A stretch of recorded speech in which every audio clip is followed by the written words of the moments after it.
เล่อำรงค่ะ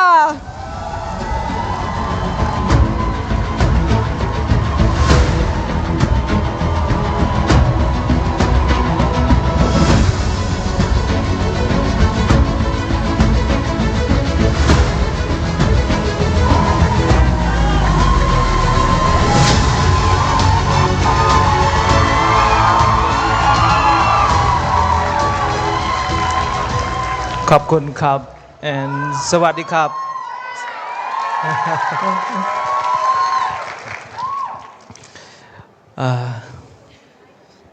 สุขสบายตั้งออกนี้สบายดีไหมคะทุกท่านคะที่เข้าร่วมงานวันนี้คะสบายเต็กๆกรดสบายคลังจ้ะคืออยากจะถามว่าวันนี้คือสบายมากๆหรือสบายนิดๆหน่อยๆบ่าอากรนั่งนะเฮ้ยก็มีกิจยุบ่มพอดได้บ้านโจร่วมสิกขาสลามพิบจุกเจนในประเทศไทยในท้องไทยนี่พงได้ค่ะขอบคุณค่ะที่วันนี้ได้ให้ผมได้ขอโทษนะคะได้ให้ฉันมาแบ่งปันแล้วก็ขอขอบคุณบริษัทแล้วก็จิลึกที่มวยเด็กขยมบานจิลึกที่มวยเด็กขยมบานโจร่วมสิกขาสลามในประเทศไทยเฮ้ยตามระยะการโจร่วมมวยรัสเซียนี่ขยมตามด้านกรุ๊ปเวียคมันตั้งอ๋อตั้งปีสตาร์มาสเตอร์ได้กอดลางนี่จะยมปีWelcome Speech ก็โดยเชียใจดำเลยในไฮพอลได้กอดทวีจุ่มนุยอัตมีก็โดยเชียใจดำเลยในไฮไอบานกอดจับพดามจุ่มนุยอัตมีก็โดยเชียผลิตพอลไฮนึงไลซ์นาริโยเขาขยมจับดามมีอารมณ์ท่าการน้อมในประเทศไทยคือปุกไก่คลางเป็นเต้นค่ะคือตั้งแต่เริ่มต้นงานในวันนี้นะคะที่ผมที่นั่งดูข้างล่างตั้งแต่มีสมาชิกของAtomic Thailand ขึ้นมาบรรยายเรื่องราวที่ดีๆที่เข้าสู่ความสำเร็จผมดีใจมากแล้วตื่นเต้นมากแล้วขอชมลีดเดอร์ของ Atomic Thailand จริงๆค่ะจากใจขอบคุณค่ะยังมีอารมณ์มวยทานในขนมสิขาสลาจุกเจในประเทศไทยไงนี่คือมีอารมณ์มวยมีทางมาปูครั้งตั้งปีเดชโจรวมก็มีทางมาปูขนมกาแต่หากใดออกวอสโตกรุ๊ปเวียขมันต่างออกปัจจุบันเหมือนเดิมจ้ะการที่นางฟังอยู่ข้างล่างแล้วก็นั่งดูที่ลีดเดอร์ไทยมาแบ่งปันและผมมีพลังมากที่มาเรียนรู้วันนี้แล้วก็มารับประสบการณ์ของที่นี่ค่ะแต่ฉันเชื่อถ้าAtomic Thailandนั่งคล้ายแต่เชื่อสาขาเดลิทโลบ่มพอดในขนมอาเซียนพองได้ค่ะผมเชื่อว่าในวันนี้หรืออนาคตAtomic Thailand คือได้เจริญมากๆอยู่ในสาขาไทยค่ะในนี้ขยมในใจดำเลยในประวัติได้ขยมบันไดทลอบใจดำเลยกระหลองเมาเปะปอนแต่นงการฟื้นจุ่มนุยตัวมีก็โดยเชี่ยมุนการปิดโตยเมาได้ขยมจับประเดี๋ยวสันติประตอบเมาบานสกอลตัวมีให้หนึ่งกราวหนึ่งปีดบานสกอลตัวมีให้ตาหนึ่งมีการปรับโดยอย่างนั้นสำหรับชีวิตบอกขยมค่ะอะไรที่อยากมาแบ่งปันวันนี้คือไม่เคยที่แบ่งปันอยู่ที่ไหนจ้าการที่ตั้งแต่เกิดมาในถึงวันนี้อยากจะแบ่งปันตอนนี้เลยค่ะ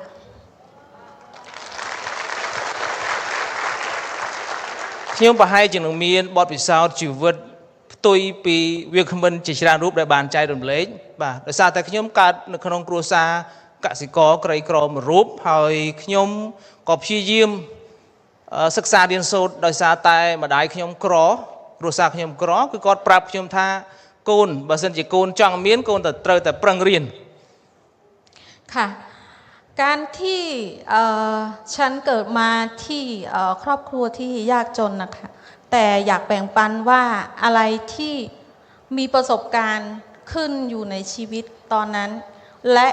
ตอนนี้ในดำเนินการชีวิตอยากจะแบ่งปันอยู่วันนี้ค่ะเชียงขยมปรังเรียนเหมือนเต้นเป็นแต่เรียนอัดประกายทีจ้ะการที่ผมได้เรียนรู้หรือว่าเรียนอยู่ในโรงเรียนคือเรียนไม่เก่งค่ะขยมเรียนปีถตีมวยเราต่อถตีต่อปีปลองวิทยาลัยขยมปลองดอลใบดองมันขยมปลองจวบวิทยาลัยค่ะตั้งแต่ม.1 ถึงมหาวิทยาลัยคือ เวลาสอบคือสอบตกตลอดค่ะ វិទ្យាល័យ ค่ะมหาวิทยาลัยค่ะ វិទ្យាល័យថ្នាក់ទី 12 จ้ะ បាទមានមិត្តភ័ក្តិដែលរួមថ្នាក់ជាច្រើនគេឈប់អស់ហើយប៉ុន្តែខ្ញុំនៅតែរៀនបន្តឲ្យប្រឡងរហូតតែខ្ញុំប្រឡងជាប់ จ้ะอะไรที่ทำให้ฉันอยากจะสุขความสำเร็จแล้วก็อยากเรียนต่อไปคือขยันเรียนมากจนสอบติดค่ะ ស្ដាប់ទៅប្រឡងដល់3ដងដល់3ឆ្នាំប្រហែលជារៀននោះរៀនបកកែប៉ុន្តែពេលដែលខ្ញុំប្រឡងជាប់វិទ្យាល័យហើយខ្ញុំមកទីក្រុងភ្នំពេញហើយព្យាយាមស្វែងរកក្តីសុបិនដើម្បីចង់រៀនទទួលបាននៅអាហារូបករណ៍នៅសាកលវិទ្យាល័យបន្តទៀត ค่ะคือการที่สอบแล้วสอบครั้งแล้วครั้งเล่านะคะหรือสอบติดแล้วมาเรียนรู้ต่อในพนมเปญแล้วก็ได้ประสบการณ์ใหม่ๆจากที่นั่นด้วยค่ะ ប៉ុន្តែជាអកុសលខ្ញុំប្រឡងសាកលវិទ្យាល័យជាច្រើនប៉ុន្តែធ្លាក់ទាំងអស់ ค่ะการที่เข้าสอบแล้วก็ในมหาวิทยาลัยคือสอบตกตลอดค่ะ អញ្ចឹងជីវិតយ៉ាងម៉េចទៅ คืออยากจะถามว่าในชีวิตคือยังไงคะ ខ្ញុំមិនបោះបង់ទេ แต่ไม่เคยแบบยอมแพ้ค่ะ ជំរឿបន្តមានតែរៀนបង់លុយបាទតែអត់មានលុយ ค่ะอะไรที่ต้องเลือกตอนนั้นคือการต่อการศึกษาแล้วก็ต้องแบบใช้แบบต้นทุนน่ะต้องเรียนต่อค่ะ ជាងខ្ញុំក៏សម្រេចស្វែងរកការងារនៅក្នុងទីក្រុងភ្នំពេញជាលើកដំបូងជាអ្នករត់តុកបាទព្រោះអត់មានចំណេះដឹងអីទាំងអស់ ค่ะ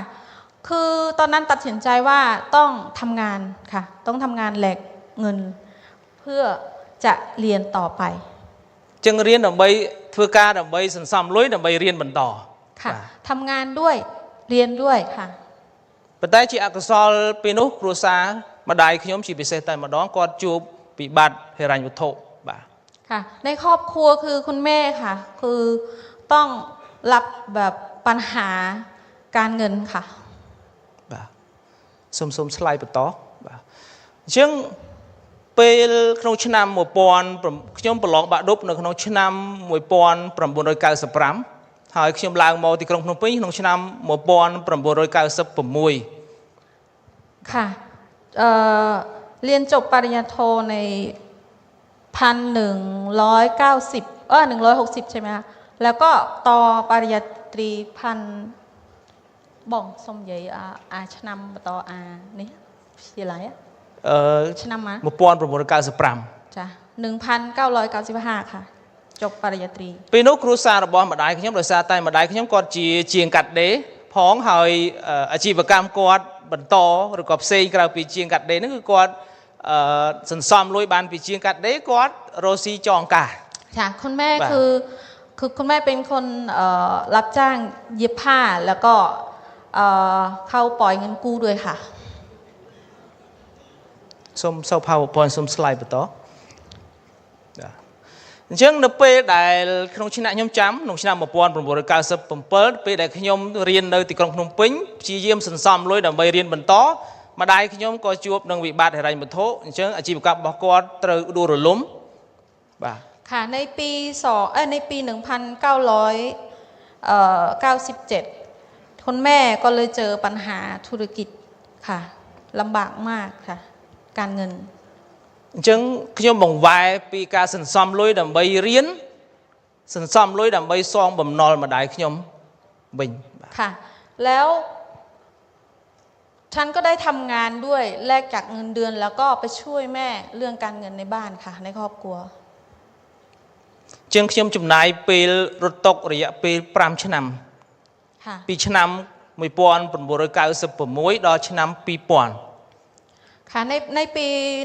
1996ผมเป็นเด็กเสิร์ฟในร้านอาหารนะคะចឹងឆ្នាំ2000ខ្ញុំក៏បញ្ចប់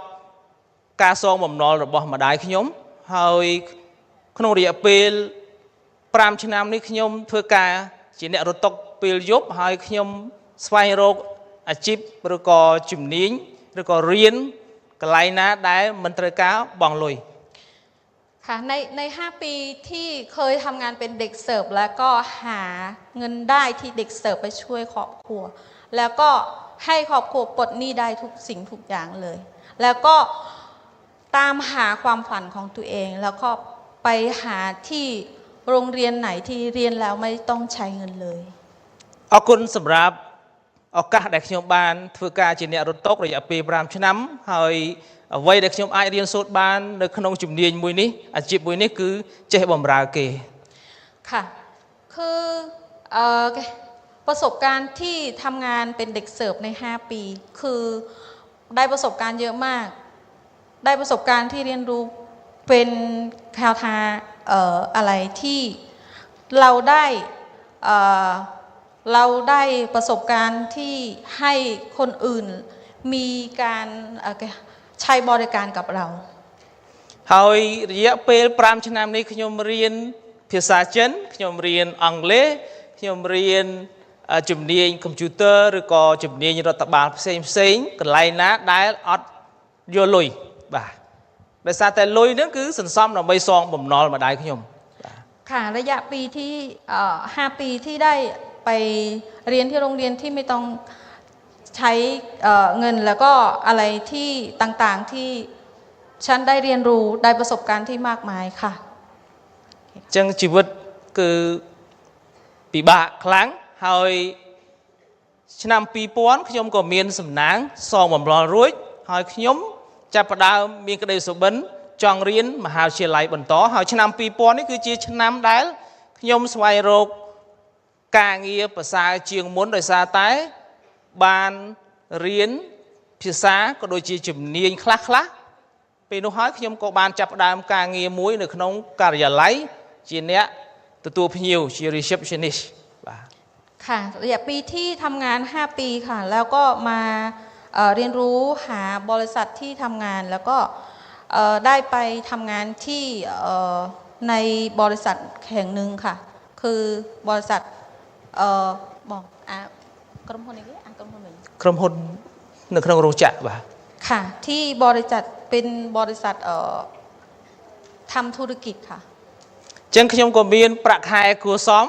សងបំណុលរួចហើយក៏មានលុយចូលរៀនមហាវិទ្យាល័យแล้วก็ได้สะสมเงินเดือนได้มาประมาณนึงก็ได้เข้าไปโรงเรียนที่มหาวิทยาลัยค่ะអញ្ចឹងជីវិតរបស់ខ្ញុំគឺរៀនបង់លុយរហូតហើយធ្វើការពេញម៉ោងអញ្ចឹងខ្ញុំរៀនមានពេលតែពេលយប់ទេរៀនបាទរៀនធ្វើការពេលថ្ងៃរៀនពេលយប់កាលពីនៅរត់តុធ្វើការពេលយប់រៀนពេលថ្ងៃการที่เข้าโรงเรียนแบบทำงานด้วยเรียนด้วยก็ตอนกลางคืนทำงานใช่ไหมแล้วตอนกลางวันก็มาตอนกลางวันก็ต้องมาเรียนค่ะเรียนรู้ครับចឹងឆ្នាំ2000ខ្ញុំក៏បានរៀនចូលរៀនមហាវិទ្យាល័យហើយក៏ជ្រៀនចប់មហាវិទ្យាល័យផ្នែកគ្រប់គ្រងហើយក៏បន្តយក MBA ផ្នែកគ្រប់គ្រងបានជោគជ័ยដែរបាទค่ะแล้วก็ในปี 2000 ก็ได้แบบเรียนจบมหาวิทยาลัยค่ะแล้วก็ดำเนินการเรียนต่อค่ะបន្ទាប់នៅពេលដែលខ្ញុំបានធ្វើការរយៈពេលបើសរុបទៅតាំងពីឆ្នាំ1996រហូតដល់ឆ្នាំ2015បាទខ្ញុំធ្វើការផងរៀនផងហើយក៏បង្កើតអាជីវកម្មខ្លួនឯងផងដែររយៈពេល15ឆ្នាំនេះបាទค่ะตั้งแต่ปี1996ถึงปี2015นะคะทำงานด้วยก็มาเปิดบริษัทค่ะเป็นของตัวเองសូម slide បន្តរៀងកាំង slide អត់ដើរបាទអញ្ចឹងរយៈពេល15ឆ្នាំនេះខ្ញុំក៏បង្កើតធុរកិច្ច4បន្ថែមនៅពេលដែលខ្ញុំធ្វើការបដាខ្ញុំបានសន្សំលុយពីការងារហ្នឹងខ្ញុំក៏បង្កើតធុរកិច្ចខ្លួនឯង4ដងដោយសារចង់ក្លាយជាអ្នកមានចង់ជោគជ័យបាទค่ะระยะเวลา5 ปีค่ะโทษนะคะระยะเวลา15 ปีก็ได้แบบมีธุรกิจเป็นของตัวเองค่ะ4 ธุรกิจค่ะ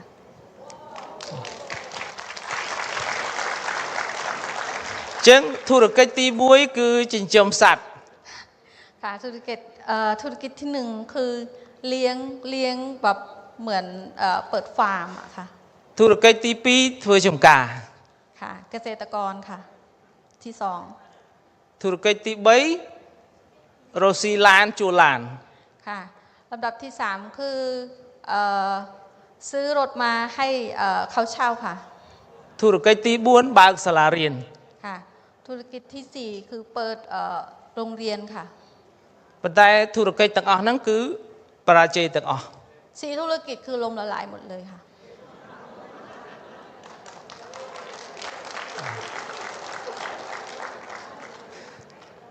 ចុងក្រោយអត់មានលុយអស់សុខភាពអស់សម្រស់ สุดท้ายล้มละลายหมดสุขภาพก็ไม่มีตังค์ก็หมดค่ะ នេះគឺជារូបភាពខ្ញុំនៅពេលដែលធ្វើចម្ការបាទតែជាអត់ឃើញបាទ นี่ค่ะ คือก่อน សង្ហាទេ หล่อไหมคะ បាទ ก่อนเจออะโทมี่ทำหลายอย่างก็เลยแบบหล่อมาก ខ្ញុំជាកូនអ្នកស្រែចម្ការចូលចិត្តធ្វើចម្ការប៉ុន្តែធ្វើអ្វីដែលខ្លួនឯងចូលចិត្តអត់បានអ្វីដែលខ្លួនឯងចង់បាន ค่ะฉันเป็นคนกับแบบลูกเป็นลูกเกษตรกรอยากทำเกษตรกรอยากทำตามใจตัวเอง แต่ไม่ได้สำเร็จ แต่อะไรที่ไม่อยากทำก็เลยสำเร็จ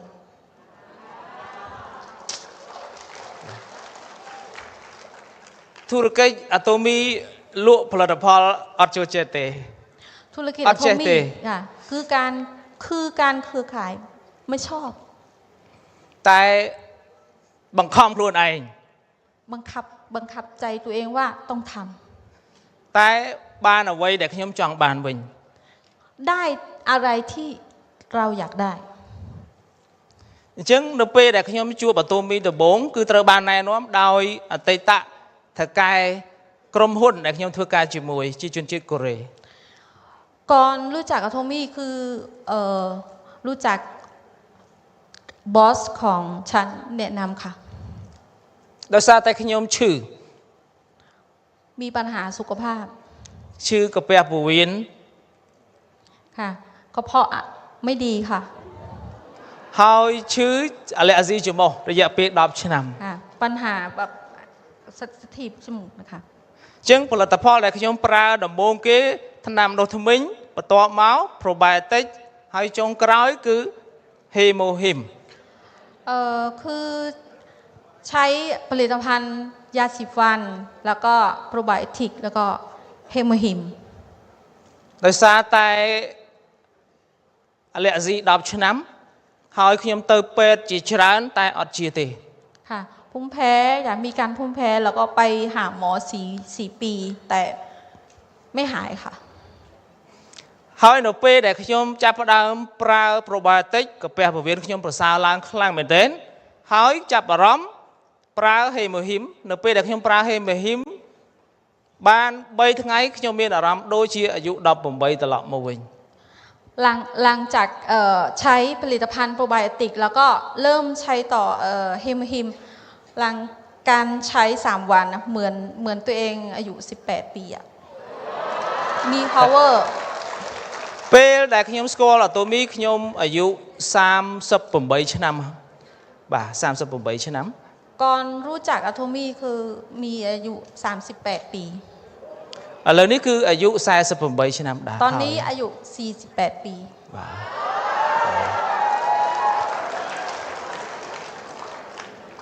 ចឹង หล่อไหม អាតូមីល្អខ្លាំងទេបាទ อะโทมี่ดีไหมคะ បាទបានសុខភាពបានសម្រស់បានចំណូលត្រឡប់មកវិញ ได้สุขภาพได้การแบบหล่อขึ้นแล้วก็ได้เงินเยอะ ចឹងនៅពេលដែលខ្ញុំបានប្រើផលិតផលអាតូមីខ្ញុំចាប់ផ្ដើមស្រឡាញ់ផលិតផលហ្នឹងហើយក៏ចាប់ផ្ដើមមើលឃើញថាអាតូមីគឺជាឱកាសធំ หลังจากที่ใช้ผลิตภัณฑ์และดี แล้วก็ได้รายได้แล้วก็ เห็นโอกาสใหญ่มากอยู่อะโทมีค่ะ ปันแต่อัดตอนเฮียนประโลกจิมวยนอะโตมีเต้โดยซาแต่คลายโดยซาแต่อัดเฉบะโดยซาแต่อัดเมียนบอดปิดาแต่ตอนที่ใช้ผลิตภัณฑ์นะแบบยังไม่ได้ตัดสินใจว่าจะทำลงมือทำเลย แต่ว่าเห็นโอกาสอยู่ขยมอัดได้เมียนบอดปิดาขนมตีซาบันไดเต้คือไม่มีประสบการณ์ทำธุรกิจเครือข่ายแต่ก่อนปัจจัยสกอลกรมพลตีซาบันไดชิชรานแต่รู้จักบริษัทเครือข่ายเยอะมากตระบานกี่เจอต่อจูรวมสิกขาสลาชิชรานเคยมีคนแนะนำไปแบบเรียนรู้ทำธุรกิจเครือข่ายแต่ก่อนปัจจัยขยมบันไดจับประดามรสาแต่กระทาโคลนไอเหมือนไอเทอร์บานแต่ไม่เคยลองค่ะไม่เคยลองทำบ้าปัจจัยในปีเด็กขยมสกอลตัวมีขยมสลายปัดพอตัวมีให้ขยมมีอารมณ์ท่าจองใจลำเลยให้เราปีเด็กยังใจลำเลยยังมีออกก้าตัวบ้านไปยาวตลอดมาวิ่งแต่หลังจากใช้ผลิตภัณฑ์อะโตมี่แล้วก็มาลองฟังการเป็นสปอนเซอร์เขาบอกว่าเป็นมีอะโตมี่มีระบบแล้วก็อยากจะลองทำดูในปีเด็กขยมจังทัวร์จุดเรือตัวมีจึงขยมก็สำหรับจัดเตอร์ประเทศเกาหลีบ้าตอนที่อยากแบบทำธุรกิจอะโตมี่ก็เลยลองตัดสินใจบินไปเกาหลีเลยค่ะบ้าจึงในปีเด็กขยมเตอร์ประเทศเกาหลีดำไปศึกษาเอาชบ้าอัมพีกรมหุ้นอัมพีสถาปนิกไอ้บ้านชบ้าคือผมเป็นคนแบบมีกฎของตัวเองถ้าไม่มีอะไรดีคือผมไม่ทำแต่ก่อนที่บินไปเกาหลีใช่ไหมลังไปบินไปเกาหลีก็เลยแบบไปค้นหาที่อะไรดี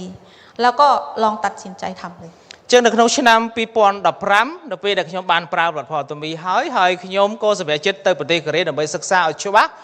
หายในปีนู้ขยมก็บ้านโจรวมสิกขาสลามพิบจุกจีโดยไงนี่จังได้บ้าคือในปี 2015 ตอนที่บินไปเกาหลีก็เลยแบบไปเข้างานสัมมนาแล้วก็ไปได้รับฟังการบรรยายเรื่องดีๆแล้วก็ลองตัดสินใจทำเลยหอยจีลึกตีมวยได้ขยมบานจูบสถาปนิกอัตมีหอยก็บานยุลอัมพีสืบเพิ่มเนี่ยกระทาชีวิตค่ะครั้งแรกที่ได้เจอ CEO ปักฮันกิลแล้วก็ได้เรียนรู้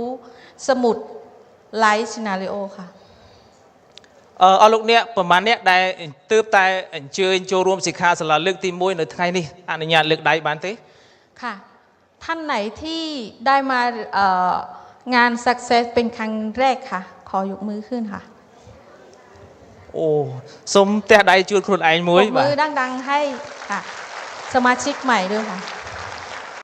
ในเวลาขยมโจรวมสิกขาสลาจุกจีในประเทศเกาหลีดำโบกหอยเอาไว้ได้ขยมตัวบ้านปีสปอนเซอร์นั่นคือสืบเพิ่มเนี่ยกระทาชีวิตเป็นได้ขยมอัดเฮียนโซเซ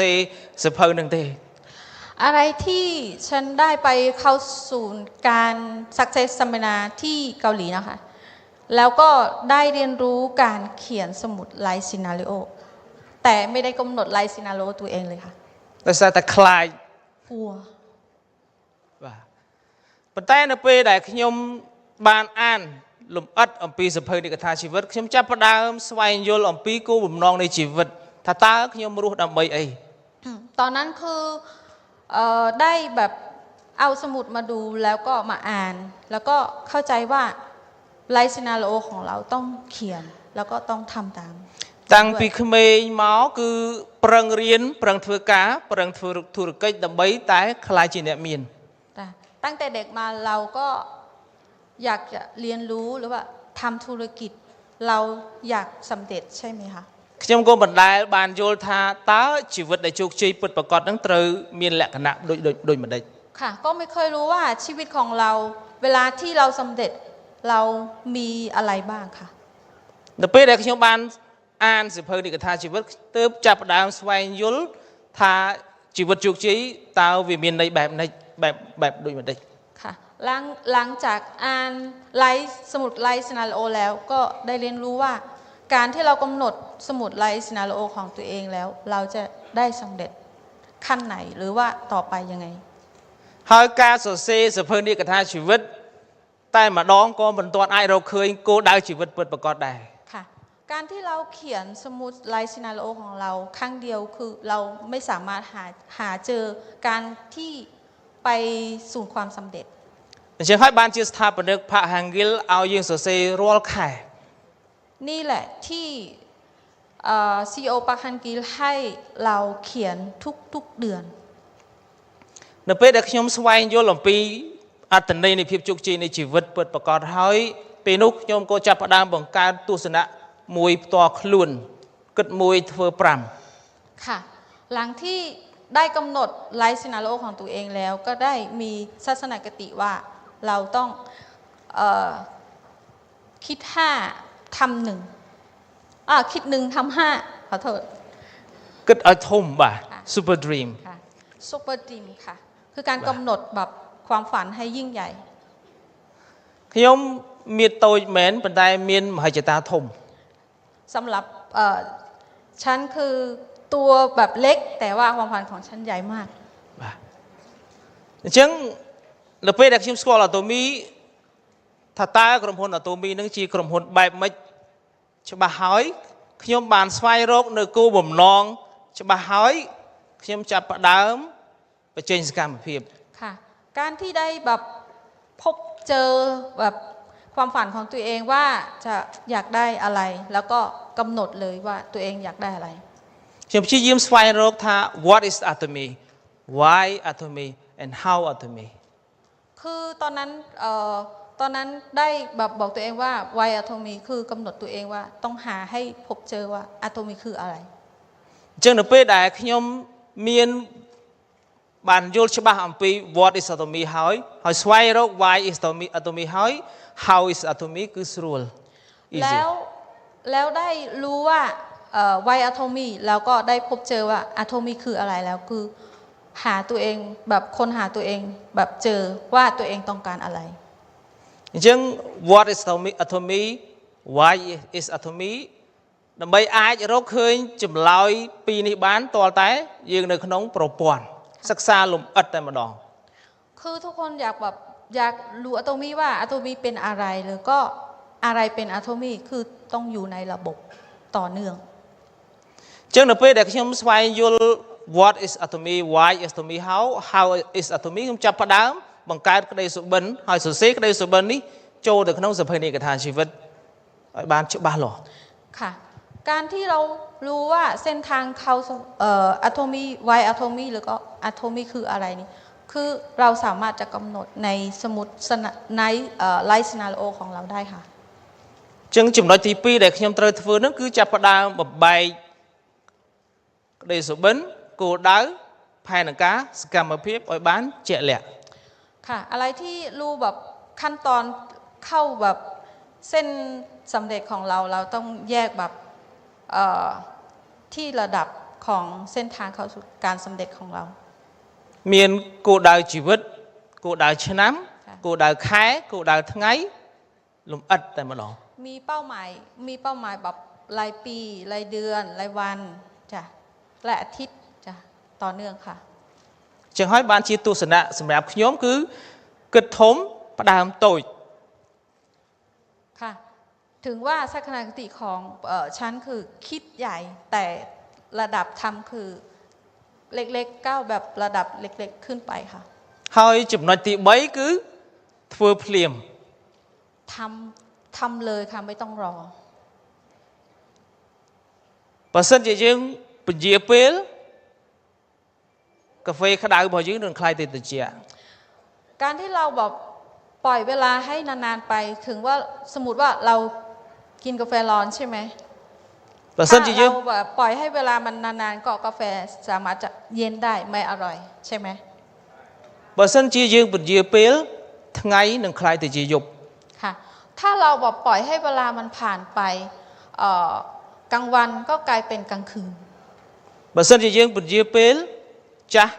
ក្មេងនឹងคล้ายទៅជាចាស់ถ้าเราปล่อยเวลานานๆก็เราเป็นหนุ่มหรือว่าเป็นเด็กกลายเป็นคนชราใช่ไหมคะចុងក្រោយយើងមានតែវិបដិសេរីสุดท้ายคือไม่มีอะไรคือการเสียดายចឹងសូមគុំពន្យាពេលនៅពេលដែលយើងជួបឱកាសជាពិសេសជួបអាតូមីហើយ อันนี้ต้องแบบเราไม่ต้องแบบปล่อยเวลาให้มันผ่านไปเราต้องจับอะโทมี่เลยค่ะ ខ្ញុំបង្កើត clear ទាំងអស់នេះដើម្បីបំពាក់បំពន់អនុសម្បញ្ញៈរបស់ខ្ញុំដោយសារខ្ញុំចូលចិត្តពជាពេល การที่ฉันมีสักขณะกติแบบนี้คือการบอกตัวเองว่าเราไม่ต้องแบบปล่อยเวลาให้มันผ่านไป เพราะว่าเวลาไม่สามารถจะผ่านมาแบบเหมือนลมอ่ะเหมือนลมแบบผ่านไปแล้วก็ไม่มีวันผ่านมาแน่นอน នៅពេលដែលខ្ញុំគិតថាចង់ពជាពេលខ្ញុំឮពាក្យមួយថាធ្វើភ្លាមធ្វើភ្លាមធ្វើភ្លាม ค่ะการที่ผมแบบปล่อยเวลาให้มันผ่านใช่ไหมในสถานกติของผมบอกตัวเองว่าต้องทำเลยต้องทำเลยไม่ต้องแบบรอไม่ต้องให้เวลามันผ่านไปแบบทำตอนนี้เลยทำตอนนี้เลย ចឹងចំណុចទី1ទី2ទី3គឺខ្ញុំព្យាយាមបង្កើតខ្លួនឯងមុនគេដឹកនាំខ្លួនឯងមុនគេ ค่ะระดับที่1ที่2ที่3แบบผมบอกตัวเองว่าต้องบอกตัวเองว่าทำเลยทำเลยทำแบบตัวเองต้องทำค่ะไม่ต้องบอกไม่ต้องรอใครทำต้องทำตัวเองก่อน ប្រើផលិតផលមុនគេ ใช้สินค้าก่อนค่ะ ឲ្យស្អាតជាងគេ ให้ดูแบบหล่อขึ้นค่ะ ចូលរួមក្នុងប្រព័ន្ធអតូមីឲ្យចេះជាងគេ ค่ะเข้าระบบเรียนรู้ของอะโทมี่ให้เราแบบเรียนรู้แบบมากเหนือใครๆค่ะ បញ្ចេញសកម្មភាពឲ្យខ្លាំងជាងគេ การที่เราแบบลงมือทำให้มันเยอะมากเหนือใครๆค่ะ នៅពេលនោះហើយនៅពេលដែលខ្ញុំអាចបង្កើតឬក៏ដឹកនាំខ្លួនឯងហើយខ្ញុំចាប់ផ្ដើមបង្កើតក្រុមបាន นี่แหละเป็นการที่เราเป็นผู้นำค่ะ គឺចូលដល់ចំណុចទី4គឺធ្វើរួមគ្នា team work ค่ะทำแบบชวนคนอื่นมาทำรวมกันค่ะเป็น team work ค่ะ ខ្ញុំបានរៀនសូត្រច្រើននៅក្នុងអតូមីអ្វីដែលអាចកសាងជំនួយនេះរីកចម្រើនបានគឺទី1គឺយើងខ្លួនឯងត្រូវតែជាអ្នកដឹកនាំពិតប្រាកដហើយយើងនឹងបង្កើតក្រុម leadership and team work ค่ะการที่เราอยากได้ทีมเราเติบโตเราต้องเป็นผู้นำค่ะแล้วก็เราต้องไปเป็นผู้นำให้คนอื่นแล้วก็มาเรียนรู้ด้วยกัน ถึงเราได้ขยายทีมของเราให้มันเติบโตขึ้นค่ะ នៅពេលដែលយើងមានក្រុមយើងជួបបញ្ហាជាច្រើន ค่ะแล้วถ้าเราแบบมีทีมใหญ่ขึ้นเราต้องแบบเจอปัญหามากมายใช่ไหมคะ ប៉ុន្តែដោយសារតែយើងមានក្តីសុបិនអស្ចារ្យអត់បញ្ហា แต่ไม่เป็นไร เพราะว่าเรามีซุปเปอร์ทีมค่ะปัญหาเล็กๆไม่ใช่ปัญหาใช่ไหมคะ จึงសូមបង្កើតក្តីសុបិនឲ្យធំ ค่ะเราต้องมีความฝันให้ยิ่งใหญ่ ដើម្បីអាចសម្រេចក្តីសុបិនធំយើងមិនអាចធ្វើលេងបានទេ ค่ะการที่เราสำเร็จเรื่องอะไรในเรื่องอะไรหนึ่งในชีวิตของเราคือเราไม่ทำแบบเล่นๆเราต้องแบบทำให้หมดความสามารถของเรา បងប្អូនដែលបានអញ្ជើញមកចូលរួមថ្ងៃនេះថាចង់ខ្លាយទៅជា Imperial Master ដែរទេ คนที่เข้าร่วมงาน Success สัมมนาวันนี้เคยมีความฝันเป็น Imperial Master ไหมคะ តើតែធ្វើឲ្យខ្លាំង ทำให้มันบ้าคลั่งอ่ะ ដោយសុភាសិតអាតូមីឆ្នាំ2024ធ្វើឲ្យម៉ត់ចត់ធ្វើឲ្យខ្លាំងបំផុត ค่ะมีแบบในปี2020ไพ่บ้วนหรือเปล่า Do it excellent do it extremely yes បើធ្វើធម្មតាអត់អាចជោគជ័យបានទេ การที่เราทำแบบธรรมดาเราไม่สามารถเข้าสู่การสำเร็จค่ะ ធ្វើរហូតដល់ជោគជ័យ ทำให้สำเร็จค่ะ ខ្លាយទៅជា Imperial Master การที่เราทำแบบให้มันบ้าคลั่งแล้วก็สูญความไปแบบเส้นทาง Imperial Master ค่ะ ពាក្យទាំងអស់នេះគឺបានជាប់នៅក្នុងសម្បញ្ញៈរបស់ខ្ញុំក៏ដូចជាអនុសម្បញ្ញៈរបស់ខ្ញុំ ค่ะคือทั้งหมดนี้คือมันติดอยู่ในสักขณะกติของฉันค่ะว่าดิฉันต้องเข้าสู่ความสำเร็จ Imperial Master ค่ะ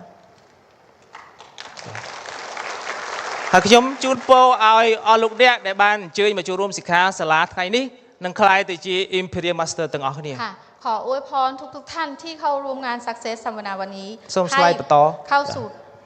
การเป็น Imperial Master ทุกท่านนะคะ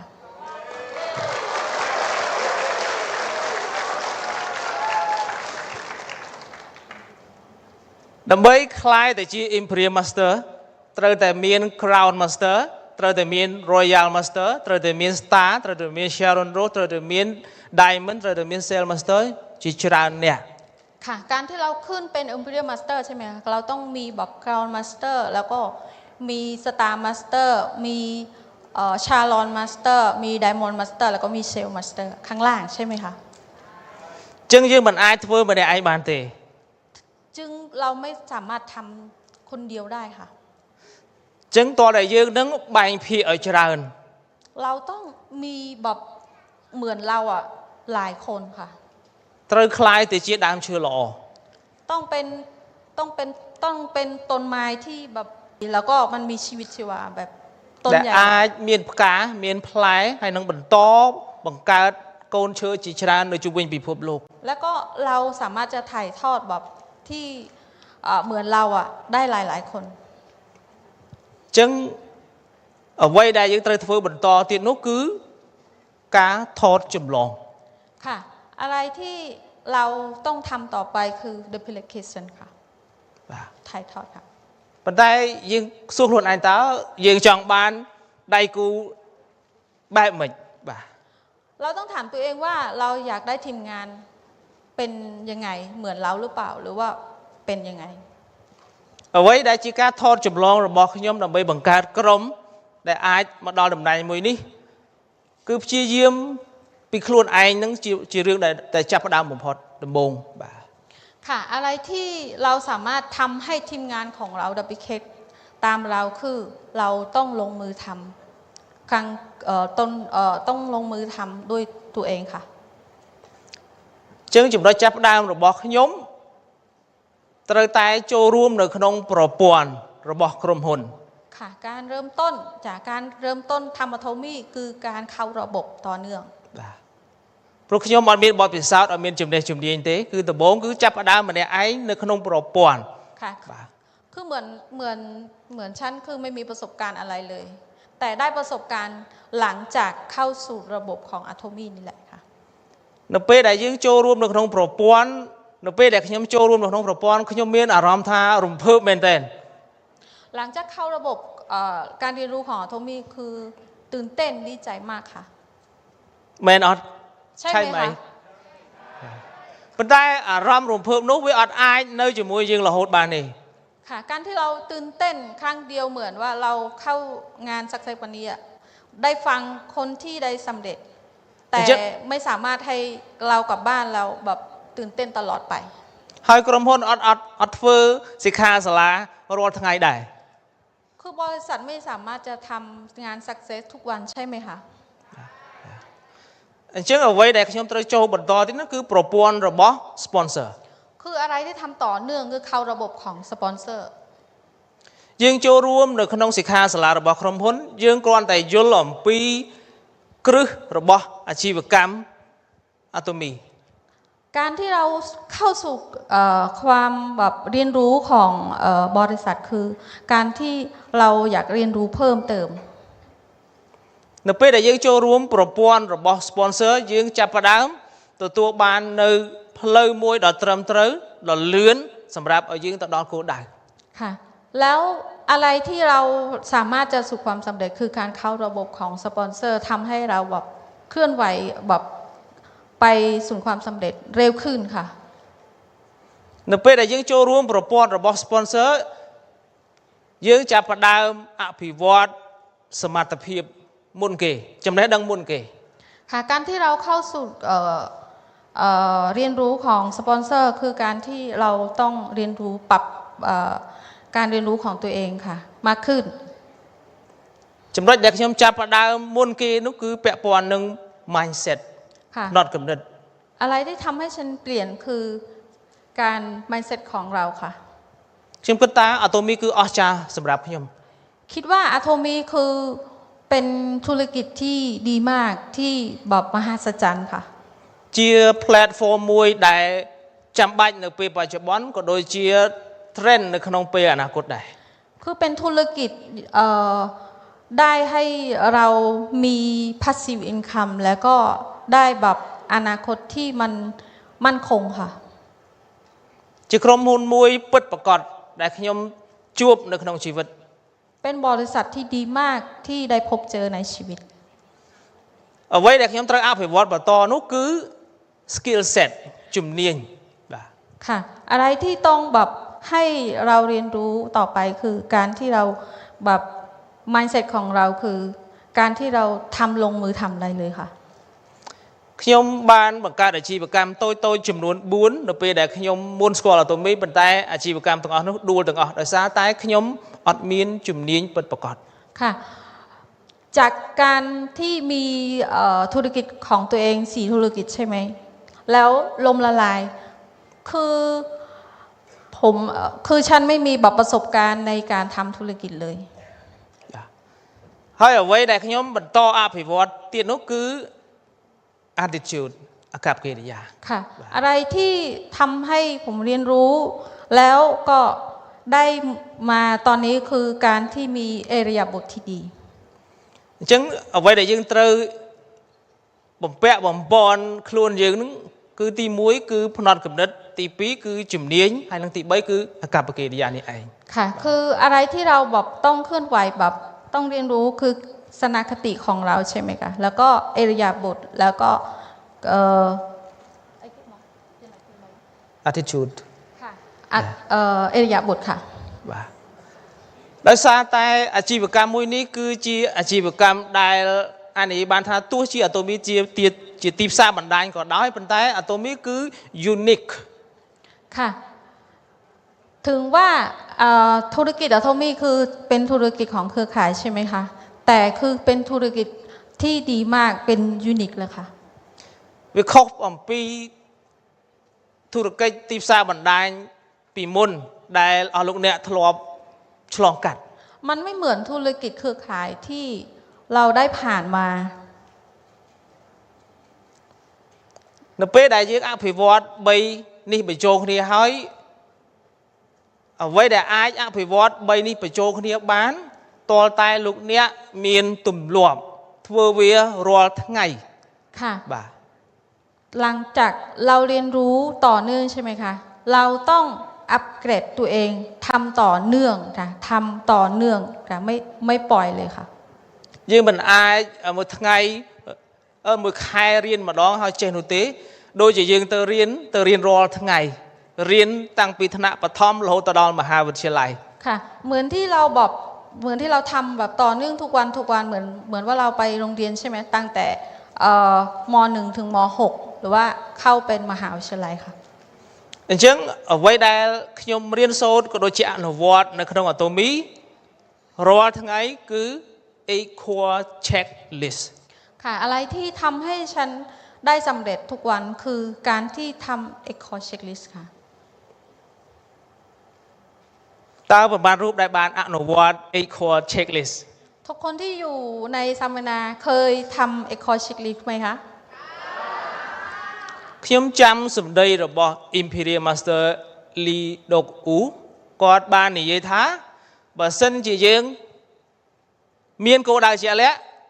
หายพระดาวอนุวัตปุ่มใบจำนวนสโนไอบานดอบชน้ำอย่างหายนะก็ตัวบานดำไหนเชีย Royal Master ได้ค่ะการที่เราทำแบบequal checklist เหมือนImperial Master Lee Dok U เขาแบ่งปันว่าทำต่อเนื่องในระยะเวลา10 ปียังไงก็ต้องได้ตำแหน่งหนึ่งค่ะ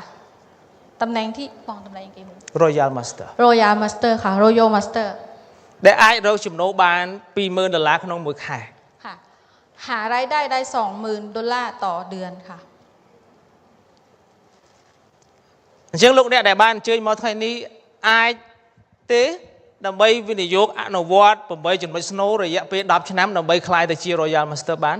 ค่ะทุกท่านที่มารวมงานสัมมนาวันนี้ทำได้ไหมคะ Echo Checklist ค่ะต่อเนื่องค่ะขนมระยะไปดับชนะในขนมอัตโนมีขยมกระทาเพียบจุกจีวิมันสรูเตหอยก็มันปีบาได้ ប៉ុន្តែបើសិនជាយើងពិតជាចង់ជោគជ័យពិតប្រាកដតលតែអនុវត្ត equal checklist ค่ะการที่เราแบบเข้าสู่การสำเร็จมันไม่ง่ายค่ะมีอุปสรรคแต่ว่าถ้าเรามุ่งมั่นทำ equal checklist เชื่อว่าต้องสำเร็จค่ะពេលនោះហើយយើងប្រកាសជាคล้ายទៅជាថ្នាក់ដឹកនាំពិតប្រាកដមួយរូបค่ะถึงว่าเราทำ equal checklist ทุกวันต้องจนกลายเป็นผู้นำในแบบทีมของเราค่ะអញ្ចឹងត្រឡប់មកវិញប្រច្រាស់មកវិញ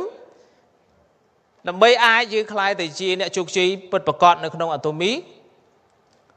អ្វីដែលយើងត្រូវចាប់ផ្ដើមពាក់ព័ន្ធត្រឡប់មកវិញគឺការអនុវត្ត8ចំណុចស្នូលค่ะคืออะไรที่เราสามารถทำแล้วก็ทำทุกวันคือต้องทำแบบเช็คลิสต์การequal checklist นี่ค่ะ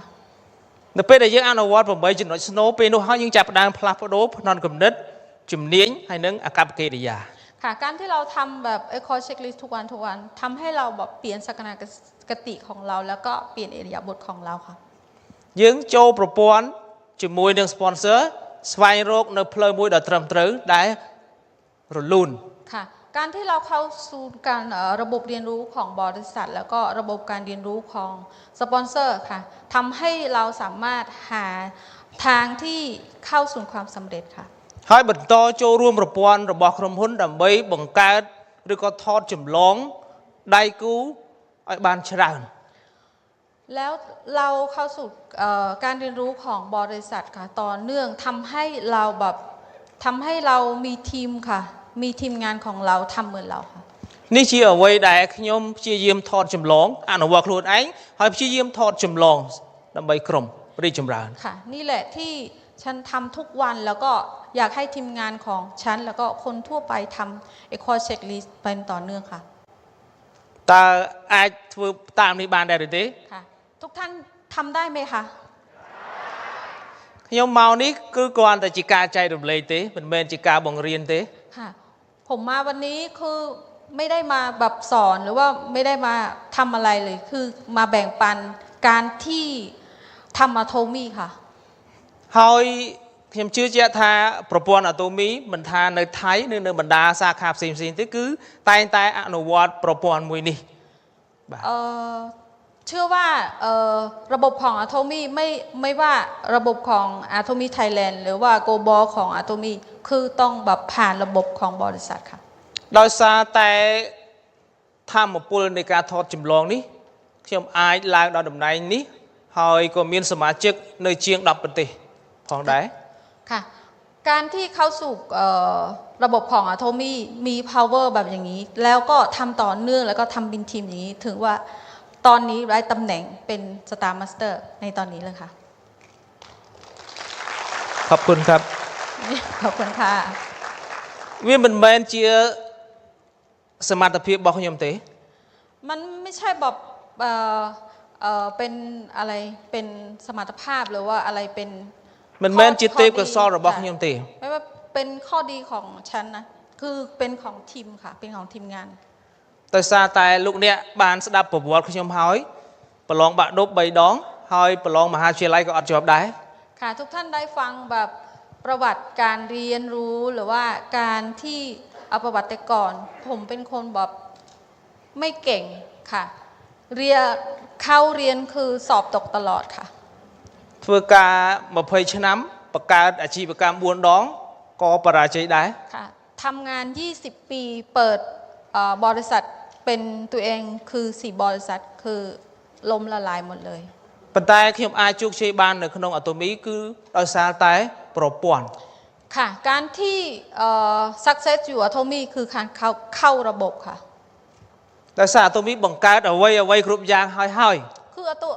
โทมี่คือมีอะไรทุกอย่างค่ะมีระบบทุกอย่างให้เราหมดแล้วខ្ញុំគ្រាន់តែចូលប្រព័ន្ធហើយអនុវត្តទៅតាមអ្វីដែល sponsor ណែនាំค่ะคือเราแค่พาตัวเองเข้าสู่ระบบของบริษัทហើយយើងនឹងទទួលបានជីវិតមួយដែលមានតុល្យភាពពិតប្រាកដបាទค่ะเรา เราสามารถจะหาเจอความสำเร็จแล้วก็มีpassive income ค่ะខ្ញុំមានអារម្មណ៍ថាមានអំណរខ្លាំងមែនទែនទោះជាសេដ្ឋកិច្ចធ្លាក់ខ្លាំងហើយអាជីវកម្មជាច្រើនបន្តបិទហើយនឹងមានបញ្ហាជាច្រើនដែលកើតឡើងប៉ុន្តែខ្ញុំនៅតែអាចរកចំណូលបានច្រើននៅក្នុងអាតូមីค่ะทุกวันนี้คือมีแบบการแบบดีใจมากแล้วก็ต่อว่าธุรกิจของเราทุกวันเป็น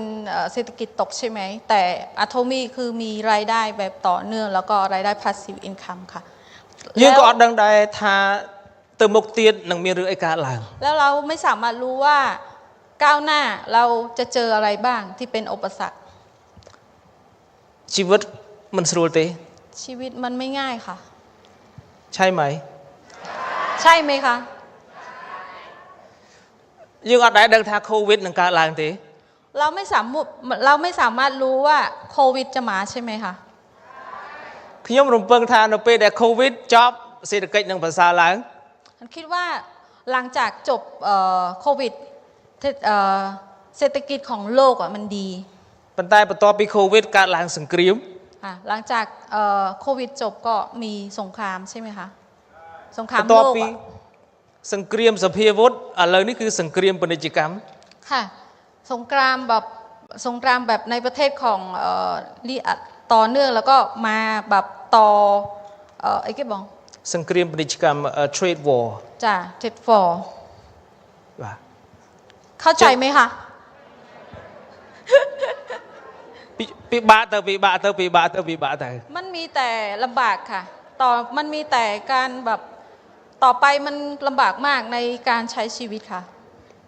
ហើយថ្មីនេះក៏ចូលរួមសោកស្ដាយដែរប៉ុន្តែសំណាងដែរសម្រាប់ប្រទេសថៃដោយសារតែមានគ្រោះរំជួយដីคือใหม่ๆนี่เราแบบในประเทศไทยก็ต้องเจอแบบแผ่นดินไหวใช่ไหมคะគឺមហាសំណាងហើយបើសិនជានៅមីយ៉ាន់ម៉ាគឺសោកស្ដាយខ្លាំងមែនទែនในประเทศแบบมียันมาคือต้องเจอแบบเรื่องราวที่มันแย่มากค่ะในประเทศคือต้องมีแบบแผ่นดินไหวที่สูญเสียมากเยอะค่ะ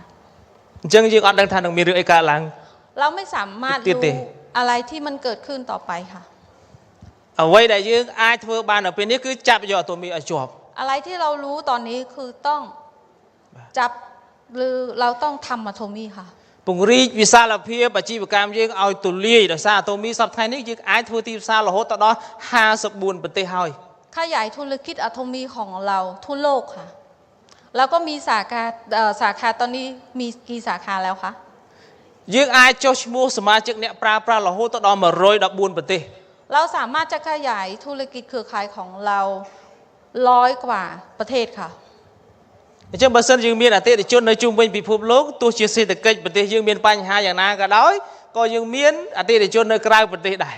ถ้าเราสามารถสะสมผู้บริโภคหลายๆประเทศใช่ไหมคะชีวิตของเราเป็นยังไงคะ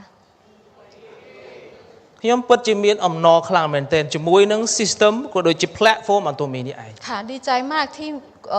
บริษัทมีsystem ที่ดีมากค่ะระบบที่ดีมากដោយយើងទទួលបាន platform មួយនេះដោយមិនចាំបាច់ចំណាយលុយសំបីតែ$1ค่ะเราสามารถจะมีระบบในอะโทมี่ทุกวันแต่เราไม่สามารถแบบอะไรเหมือนว่าเราไม่ต้องจ่ายอะไรเลยแต่เราได้ระบบที่ดีมากให้ตัวเองใช่ไหมคะចឹងអាតូមីគឺជាឱកាសอะโทมี่คือโอกาสใหญ่มากប៉ុន្តែបើសិនជាយើងអត់ចាប់ឱកាសនោះទេនៅថ្ងៃនេះទេឱកាសហ្នឹងវាទៅបាត់ហើយค่ะถ้าเราแบบไม่ใช้โอกาสนี้เป็นประโยชน์โอกาสนี้จะผ่านเราไปค่ะចឹងនៅពេលដែលបានជួបអាតូមីហើយសូមចាប់ផ្ដើមធ្វើភ្លាមค่ะทุกท่านที่ได้เจออะโทมี่นะต้องแบบจับอะโทมี่ให้แน่นแล้วก็ทำเลยค่ะลงมือทำเลยค่ะអ្វីដែលចាប់ផ្ដើមនោះគឺការជឿជាក់លើខ្លួនឯងនេះឯងอะไรที่เราเริ่มต้นทำคือต้องเชื่อมั่นในตัวเองដោយការចូលរួមនៅក្នុងប្រព័ន្ធសិក្សាអំពីក្រុមហ៊ុនផលិតផលផែនការទីផ្សារឲ្យច្បាស់ค่ะ เราต้องแบบติดตามระบบของอะโตมี่ค่ะต่อเนื่องค่ะ គ្រាន់តែចូលរួមនៅក្នុងប្រព័ន្ធឬក៏របស់ក្រុមហ៊ុនរបស់ sponsor ហើយនឹងប្រព័ន្ធខ្លួនឯង อยู่ในระบบของบริษัทระบบของสปอนเซอร์ระบบของตัวเองค่ะ ហើយបន្តជួយអ្នកដទៃឲ្យបានច្រើន ค่ะช่วยเหลือผู้อื่นๆนะคะที่มีการลำบากยากจนค่ะ អញ្ចឹងអនាគតរបស់លោកអ្នកគឺ